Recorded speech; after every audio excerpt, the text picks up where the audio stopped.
Many ministers today are rewriting scripture.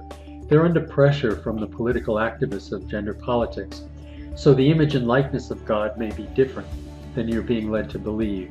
And God said, "Let us make man in our image after our likeness." Does that mean you look like God? Or that God looks like you? And who has the image and likeness of God's fingerprints? These questions do not come from theology.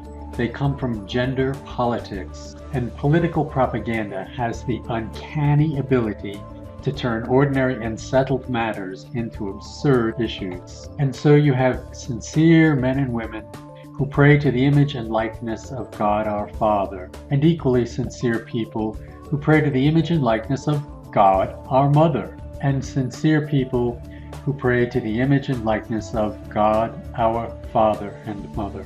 So, what's wrong with that? Well, for starters, it creates a two-gender God made in our image and likeness instead of the other way around. And if God made us in a physical image of himself, he would be sinning against his very own second commandment, which forbids the making of visual images of God. The problem is, we automatically think of God's image and likeness as an anatomically correct visual picture of God. So, if you think God is a male or a female, or heaven forbid, both male and female, then you are talking gender politics, and not about the one spirit God of Judaism, Christianity, and Islam. So how do you know the one spirit God of the Old and the New Testaments? You look at the Hebrew words of the creation story to see how God cannot be the newer, truer, bisexual male and female God of gender politics.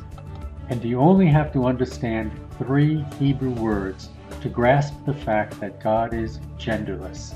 And they are Elohim, God's name, bara, created, and tselem, image or likeness. Elohim is masculine plural, but it does not connote 2 gods because it's not used as a collective noun. It's used as a name for God, and it derives from the feminine word Eloah, but Eloah does not mean woman or female, it means power. Bara means created, and it is singular. So when Elohim creates, it is only one God acting, not 2, one male and one female. Tselem, translated as image and likeness, means shadow. It does not mean an anatomically correct flesh image of God. Gender and number are only verbal conventions in most languages. Like when we refer to a ship as she, that doesn't imply that the ship is actually a real female, does it? In German, the word for girl is neuter. Go figure. Pretty simple. But why should you understand these 3 words? Elohim, God's name, bara, created, and tselem, shadow. There are 3 becauses. Because the one spirit God quite literally got lost in the translations. Because gods created from political disputes are completely untrustworthy. And because those who use scripture to create God in their own image and likeness violate both the first and second commandments.